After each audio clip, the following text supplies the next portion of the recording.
Hi guys, and welcome to Two Ordinary Nerds, a podcast where two ordinary nerds talk about all the latest shows, movies, games, and everything nerdy. For today's episode, we're going to talk about Comic-Cons. I'm Dan Narvaez, and next to me is Louis Booth. Something we do in the podcast is that every episode we drink 1 or 3 beers.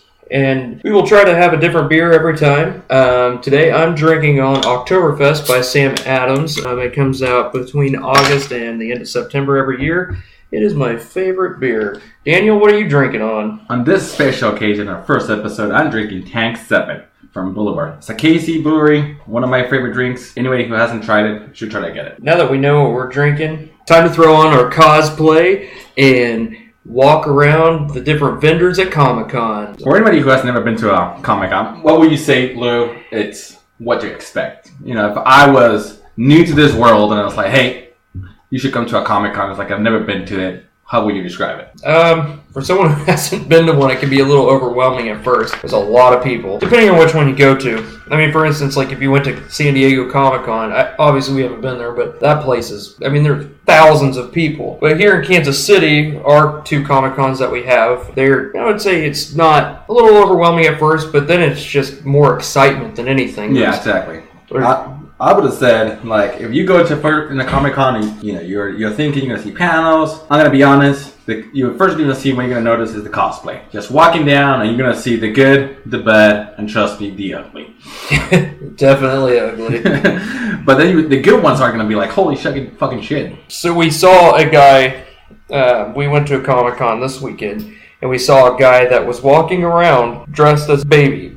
I mean, barely wearing anything. I was like, what the fuck are you wearing? But then you see other people like dressed like to the dot, like perfect, like the Mad Max crazies.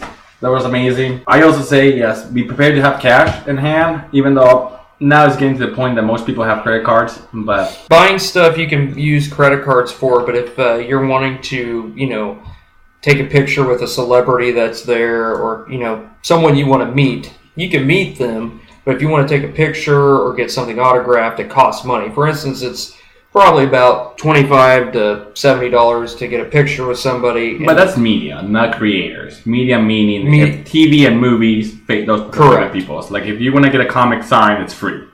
Yeah. Unless he's Stanley.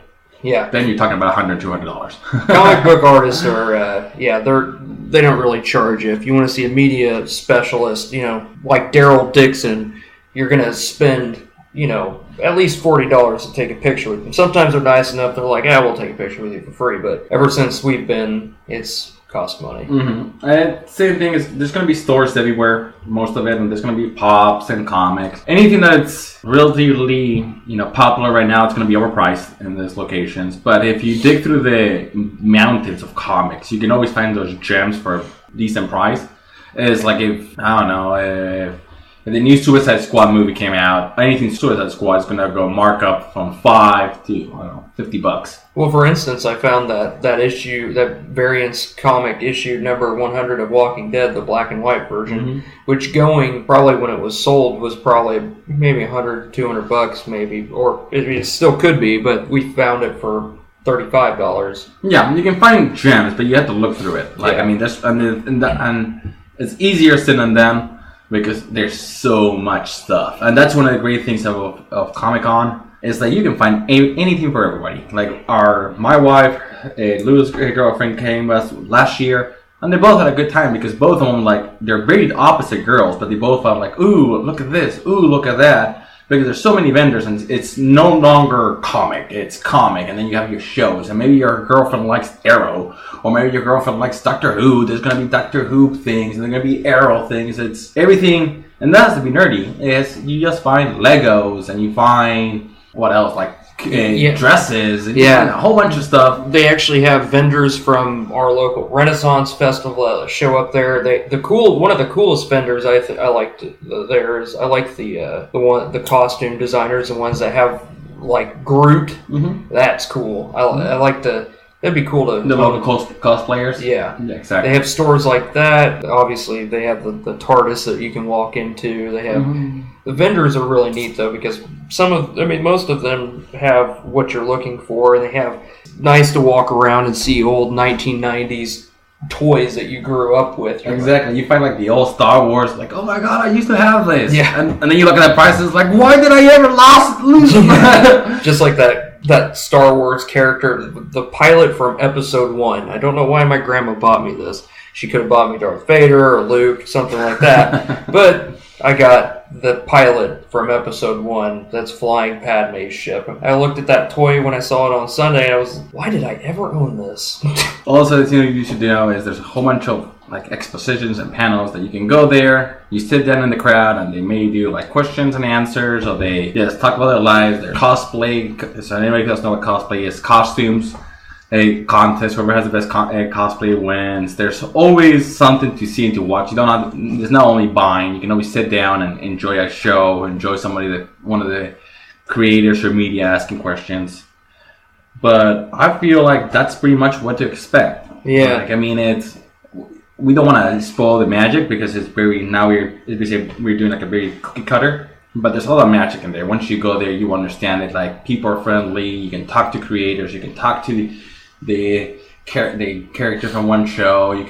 It's incredible. Everyone's really friendly at these. I mean, you never really run into someone that's just completely rude. Everyone's just complimenting on each other on their cosplays or their t-shirts. So here in Kansas City, we have 2 different Comic-Cons. We have in May, we have Planet Comic-Con, and then in August, we have Kansas City Comic-Con. The difference is Planet Comic-Con is our bigger version. It takes about a day or 2 to go through. Kansas City Comic-Con, it's a lot smaller. I mean, you could go through it in, maybe 2 hours. I mean, it's not long at all. They both have their pros and cons. What are some of your pros for Planet Comic-Con? What do you like about it? Well, Planet Comic-Con is bigger. It's much bigger. Like I said, normally more famous people come in. Like, I looked up some numbers just for fun.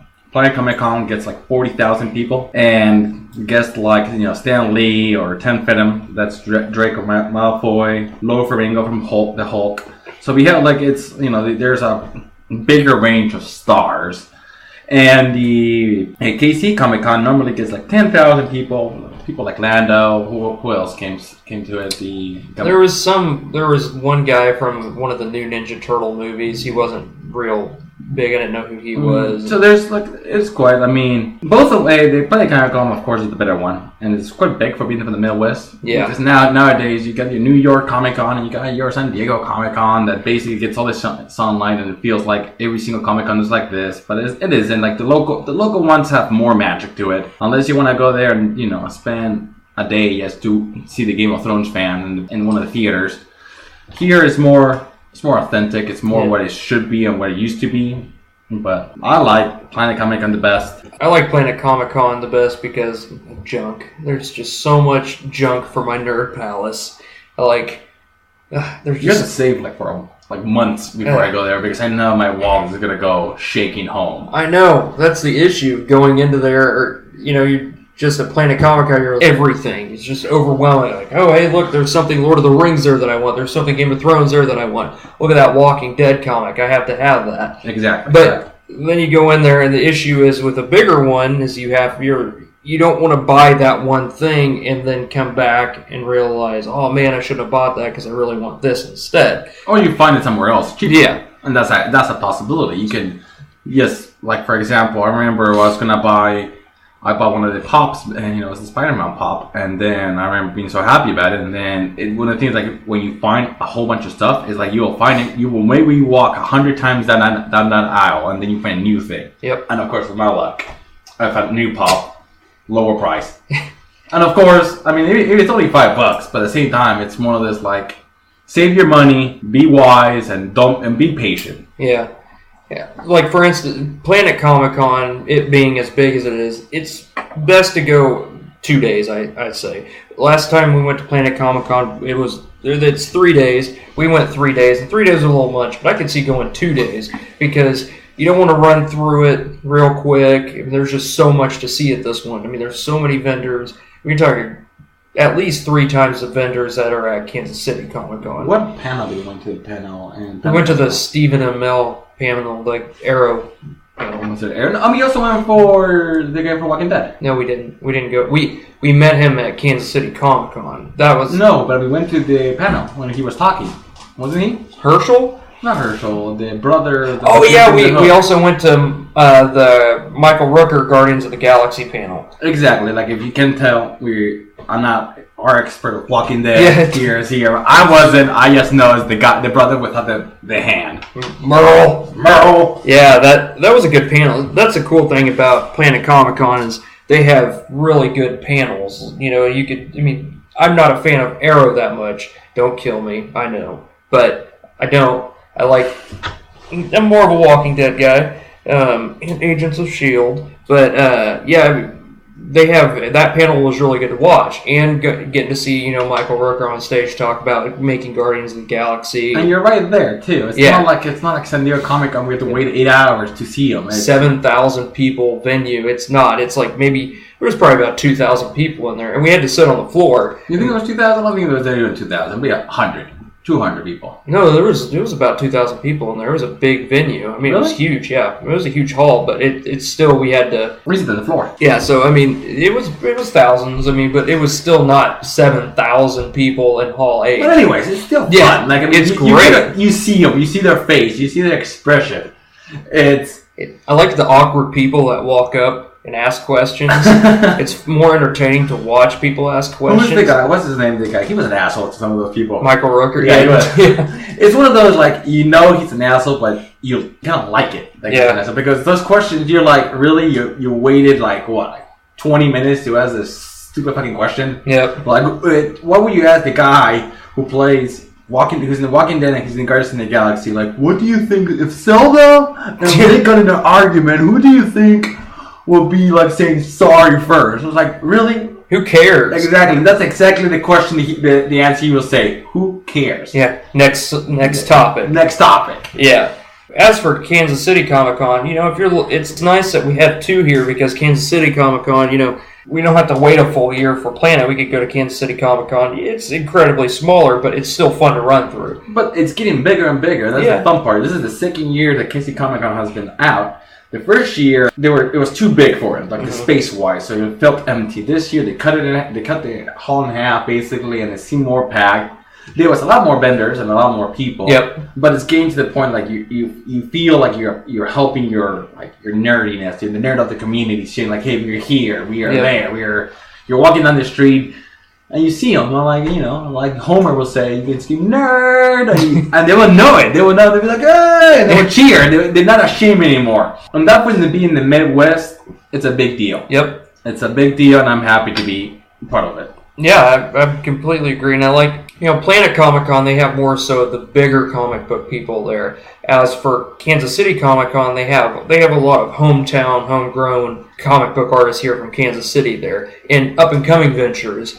Which are really neat, and they also have different vendors that make handmade products that are, made here in Kansas City, like posters. They have jewelry, armor, artwork. It's basically any type of artwork you love and you like, and that's one of the things that I love. It's the things that I love about just being part of the Comic Con is this is the people, really, the fucking cosplayers. For example, you can see.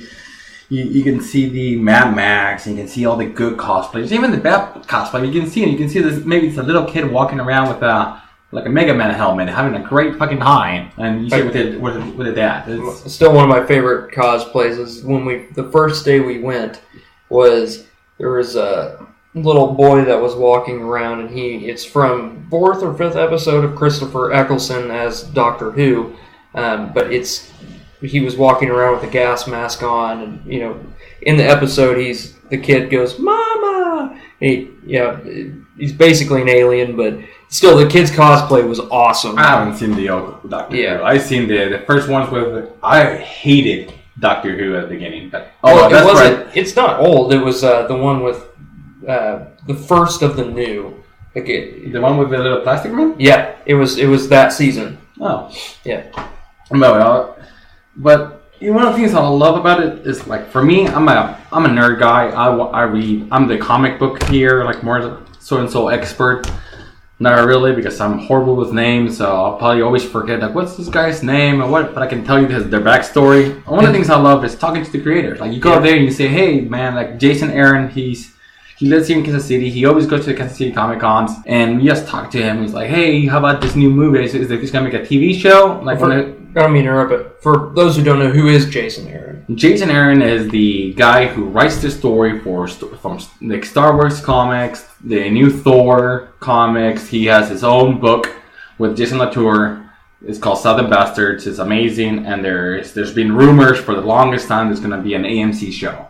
So you can get there and you talk to him, and how's the TV show going? And he's like, we're working on it. It's close, and we're just you can talk about it. Is that something you can do? You can't do that every day. Like, imagine you can be able to talk to the guy from The Walking Dead and say, hey, Yeah, there's no way you'd be able to talk to Robert Kirkman that long as you... Yeah, but I mean, that's the thing. It's like, Walking Dead wasn't big from the get-go. Yep. So you go there and he's like, oh my god, fucking Negan. He's not as good as the governor, but he's all right. Let's not get out of hand here. Everyone knows Negan. Negan is the one true king. Not Daenerys, not Jon Snow. Negan is. But it's true. I mean, like the local vendors. Remember when we talked to the guy? We were thinking of doing like a Dungeons and Dragons. And yeah. We were like, hey, what do we need? And the guy's like, you don't need to spend money. You just need you can use an app for dice. You can use a little piece of paper and you can make it your own, or you can buy this and that. That's it is. That's the spirit of the Comic-Con. So like, you can go somewhere, talk with somebody, and be like, I'm thinking about this. What do you think? And they give you their honest opinion. Yep. I'm not sure if that works with all the other bigger cities. Maybe they're less friendly than the Kansas City ones, but that's our experience so far. I'm sure they're still friendly. It's probably a little more hectic because you don't have as much time to talk to each individual customer because there's thousands of people.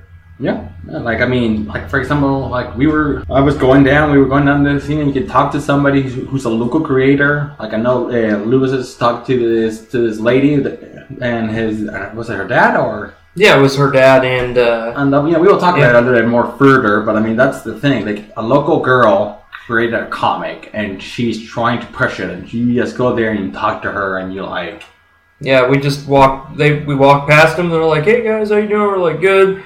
Then we walked. You've been a bit of history now. Yeah, you're drawn into it. History nerd in the comic. You spend like 30 minutes talking to somebody, and you can see they have the passion, how they want to talk about it, how they want to, you're helping that person out. Yep.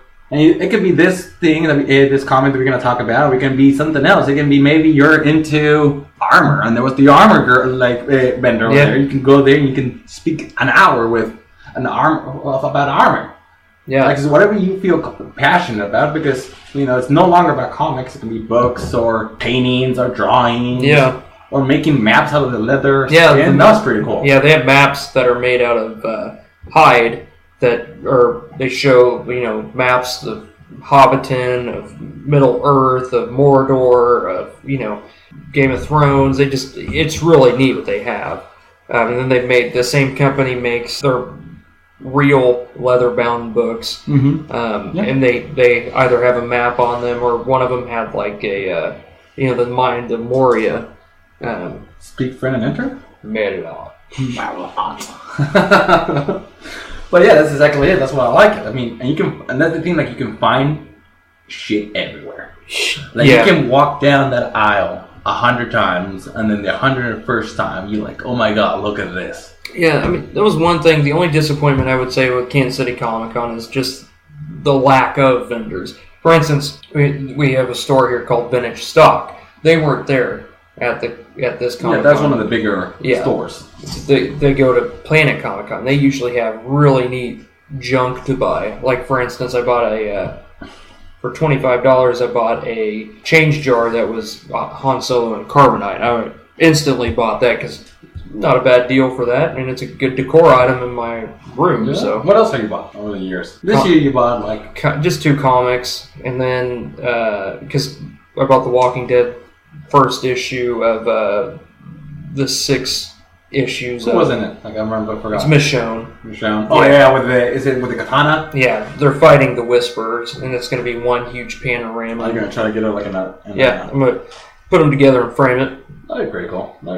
But yeah, I liked the Planet Comic-Con because they have a lot more stuff to look at. I mean, yeah, but I mean, it's growing. Like we said, Yeah. it's 2 years. There's no shame. It's growing, and we're supporting it. And that's the whole entire this podcast is. It's go to your local ones and go there because you might support your nerdy people. Yeah, make sure because slowly in the news it's going to show up. They're going to start talking about it like they do. Like here, I mean, look at now. I mean, like if you go back, Stan Lee came to the Kansas City PanaCon. Like Yeah. Stan Lee, like if that happens in San Diego, unless you're there 8 hours and hours in advance, you're not going to be able to shake his hand or take a picture, regardless if you're going to pay or not. Here, you're still going to have to pay. Don't get me wrong. but you get a way better chance. You get a good chance. You're there, and it's it's showing like how it's important to go and to support it because if people didn't go, Stan Lee wouldn't go. Yep. And like a little nerd like myself, unfortunately, I couldn't meet him because I was busy with my bachelor party. But if I was there, I was definitely gonna be there and shake his hand and be like, "Dude, you made my favorite comic. Yeah. You're Spider-Man. I would take a picture. I would even paid to take a picture, frame it in my wall, and be my prized possession." He made X-Men, man. That's He made a whole bunch. probably He made too favorite much. thing on earth. But that's the point. The point is support the local community. And I don't know, things that I'm not quite so fun about is like damn overpriced. Like dude, like Yeah. really like $35 to get in was a little high. it was a little high, and apart from the ticket, it's like you find something that you're passionate about and you look at it and then you know it's not worth that much. Like they will try to trick you. Not all of them are shady. I'm not saying they're shady, it's just price and demand. And of course they need to, that's what they do. They just pay a whole bunch of money to be there. Well, yeah, I mean, if you remember, we were walking around to the different pop stations when we first went to Planet Comic Con last year, and they had the one stand was selling pops for like one for $20, and then you walked 3 aisles over and you could find the same pop, buy 2 for $20 or buy 3 for $20. So it's best not to just jump the gun because you're gonna find what you're looking for. You just need to find the right shop. Oh, hey, this guy has it for $20, but I can get it here for $10. Yeah, I guess it's the fun part too, just to be able to dig in and find the good deal. But at the same time, it's like I just don't like paying money for a picture. I mean, I understand why they do it, but the cheap side of myself like kills me a little bit. Saying like, do I really need to pay $30 to take a picture with you? I think it's. But I understand why they take because they fly over here, they spend the night in the hotel, they do all this, so I understand why they do it. But they still get paid by the cons to do it. Yeah. So realistically, I mean, in their defense, I understand why they do it, but I think I can understand charging for an autograph. That makes sense. But charging for a picture, I guess in a sense it weans out the masses. Okay, I don't want to take a picture because it costs money. That's one person they don't have to take a picture with, saves them time. The sooner they get through all the people, the sooner their day's done. Well, I guess their signature does make the object more worthy. Yeah. More worthy, but I do, in a sense, I understand, like, you get paid a lot of money to do these shows and stuff, and these fans go out to see you. Yeah. Why would you charge them an arm and a leg to get a picture with you? Honestly. I understand doing it. I mean, I would, for instance, like when our friends paid to take a picture with Herschel, that was completely worth it. That guy is the nicest guy on the planet. I want him as my step-grandfather. But with or without the leg? both. With or without the head. Oh. Yeah. Oh, what happened with her? The governor. Yeah. Like a true king. I mean, the governor's cool. The governor is- He killed a main character and then got killed right after. Unlike Negan, spoiler alert, who's still alive. So, I mean... Yeah, but everybody knows that a good fan loves the governor better. I mean, the governor's a good character, but... I'm just joking. Don't flood our emails with, hey Daniel, Flood our emails with hate against Daniel because I hate that. That's a good, easy way to rather any Walking Dead fan just saying Negan is 10 times worse than the No, there's some Walking Dead fans that just, they're oblivious and they think the governor's the best also, but they're just, Everybody has their own, but I do think Negan is a little more fun to read. Negan is way more fun to read just because he has that sense of humor. I mean, just like, we're getting on a tangent here, but just when he flicks Carl's hat, he says, lighten up, kid. Cry a little. Exactly, that's the... But going back to our con and our great story, you talked to this... What's her name? I talked to Haley Nitz and her father, Jay Nitz. They local based out of a city in Olathe. Her uncle is a comic book artist for DC, and she, after high school, she got this idea that she liked history. She realized, I don't want to make a movie, I can't do a TV show. My uncle is a comic book artist, so what can I do there? Well, she had a profound interest in World War II and was really captivated by the idea that Hitler was not actually, he didn't actually kill himself, he escaped. For those who just like a buddy double or like a... Yeah, for those who don't know, at the end, the last days of World War II, the Russians were closing in on Hitler in the bunker. They call it the Führer bunker because he is the Führer. And it's a bunker? And it's a bunker. Fair enough. Thank you for that. But yeah, so supposedly he got married the night before, then the next day him and his wife... One day it took? Yeah, one day, and he's like, Ava, we're done. Once it Ava's like, I'm done. Yeah. They're like, fuck you, Hitler. You're an asshole. It's real. It's true what they say. You're an asshole. Why do you not love me? You're an asshole. Yeah. So supposedly they killed each other. They put a bullet in each other's head, and then they took cyanide, then shot themselves. So that they made sure. And then double tap. Yep, double tap. Pop. And then they made sure their remains were burned. Well, in the comic, it views it as, okay, did he actually die, or did he just have a body double take their place, like a female and a man take their place? Where does the book start?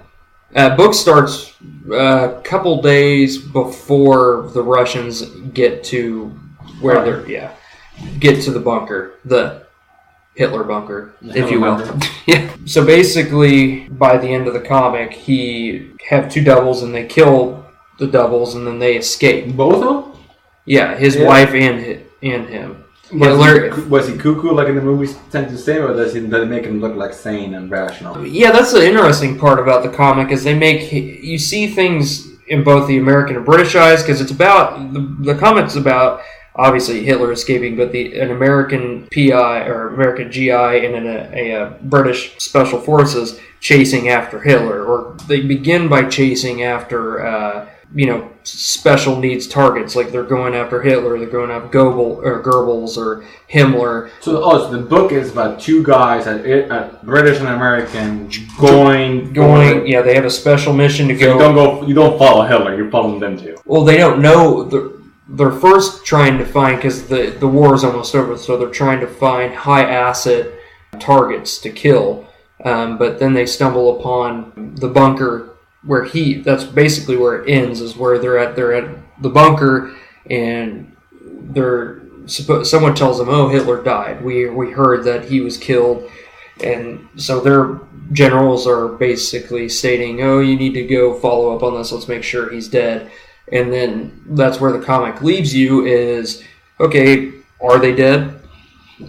Did they, in their eyes, in the American and British eyes, oh, is he really dead? Or are we? So yes, so basically, you see a little bit before it happens. I guess you see Hitler and her talking, getting married and doing all the yada yada stuff. Well, yeah, and then it switches to the Americans saying, "Oh, this is our target." They get there. And there's like what? Like there's two bodies, and they're like, well, maybe. Well, no. Someone tells them word of mouth. They get told, oh, these two people died. They committed suicide beforehand. But yeah, and then you see it through the Germans' eyes, and usually Hitler is depicted. Most of the German Nazi Party is depicted as batshit crazy. But in the book, or in this comic, he's not really depicted that. He's more humanized, which makes sense, but... Well, I mean, if he's basically crazy, he couldn't be too smart to escape. So yeah. They had to give him that sort of like... He knows what he's doing. Yeah. So now it's more of an espionage thriller, Jason Bourne meets Hitler, but... this is Chasing Hitler, right? Yeah, the story's called Chasing Hitler. Basically, this is the first issue one. They're going to start a Kickstarter soon.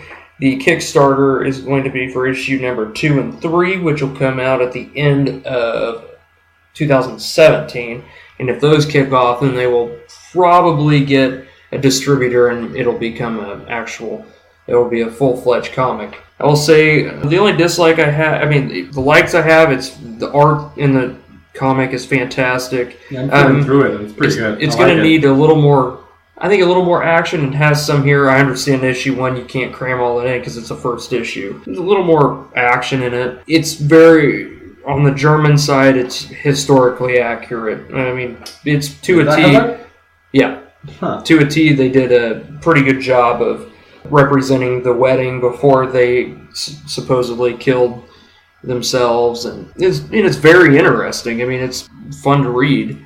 The only dislike I have of it was it's kind of a slow pace, which for being a first issue of a first comic, you can't really cram that much information in the first one, so I'm sure it'll pick up the pace, but it's a slow read. If you're not into history, I think that's going to be the biggest, the hardest sell. It's a fun read, is it? Even though it's not... It's fun. For someone who's a history nerd, I liked it. But if it wasn't Hitler and it was Magneto and it was Professor X sending 2 X-Men, do you think it would be the same appeal? It would be a different appeal because you're having your favorite X-Men characters versus... I think the hardest sell here is a historical. A lot of people go for Comic-Cons for... escape reality almost. Escape reality, and they like their fictional characters. This is based off history. Not all people. Does it touch sensitive? Like if you're a sensitive guy, not a sensitive guy. If you're a sensitive person, what do you think it's being like Nazi? Would it be? Is it too hard? No. So they don't put any hardcore ideals of the Nazis in there. It's more just the basic ideas. Basic ideas. We were trying to win this war. We lost. Let's kill each other. So you get this in the second comic? Absolutely, yeah.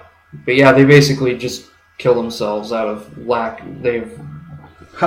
Is it historically? I know, it's not, but historically accurate. Like the medals, the pins, the uniforms. Absolutely, yeah. Actually, when I talked to her on Saturday, she said that they did so much research as to make sure that the markings on the soldier were correct, the markings on the British soldier were correct. Oh, so she did the research and just looked what they wear and the copy? Well, it has to be very specific because it's military. So if he's basically the soldier the American soldier, they need to make sure he has the proper amount of stars and stripes on him and the medals. And same with the British intelligence officer, they need to make sure he's wearing the proper pendant of that time. That's cool. Yeah, so everything was in super the guns detail. And the weapons are still... Yep, guns and weapons are supposed to be... Yeah, it's really accurate. I'm very impressed. If anything, it's a good work of art. It's beautiful to look at. Yeah, I remember you talking to her quite a bit of time. I don't know what I was doing. I was looking at some other panel a shop, but it seems interesting. I've been flipping through it all this time. Yeah, it seems fun. It seems like, and once they get closer to issuing the comic out, if you guys stay tuned, we will be doing an interview with her and her father to trying to promote it a little bit. Yeah, to promote it a little bit, just to talk to them more about what's to come in the comic. And then in our bio, I'll link their website. So if you guys wanted to, buy a copy of it, you guys could, or if you guys fund the Kickstarter. Yeah, fund the Kickstarter. And if you have any questions, you can just always email us or Twitter, and we will make sure to ask those questions. It's, even though it's kind of soon right now until we still have to do for some time for to work out the Kickstarter, so they're kind of busy. So this is more like a long run. We still got until the end of 17, so it should be fun. All right. Well, that was our topic about our Comic-Cons. Episode 1, right? Yeah, not bad. If you guys have any questions, feel free to leave it in the comments. You can always message us on our Facebook, Twitter.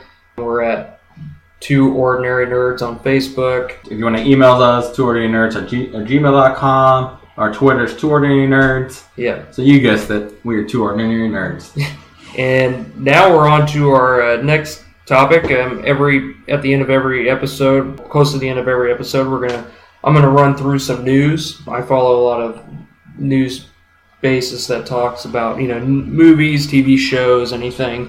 So I'm going to throw out some news. The Russo brothers did post on Saturday or Sunday, that they are on their way to Atlanta. Said, and it begins, which means that filming for Avengers Infinity War Part 1 and whatever the second movie they're going to name. Whatever they're going to name it, but they're filming them back to back. So they're going to start filming soon? Yeah, they're going to start filming. Well, the movie starts film. They're doing pre-production right now. They just landed there to start pre-production, but the filming starts late September, early October. Black Panther, they're starting to gear up for that. That starts filming in January, which is interesting because if you think about it, he's going to be in the Avengers movie, so are they going to film in Atlanta too? Because he's going to have to be back and forth. Then I also, Deadpool news, things are starting to gear up for Deadpool 2. I heard that there's a lot of buzz going around that Kyle Chandler, yeah, is going to be a Cable, which I'm not cool with. I do not judge because Heath Ledger changed my opinion of judging. Agreed. So he might be it. I was hoping for somebody else, but yeah, Deadpool was a great hit. The first one. The guy from I just can't see him. I want the guy from Avatar, the bad guy from Avatar. That guy would be the best Cable guy, I think. Ironically, but we don't know if this Cable is going to be young Cable.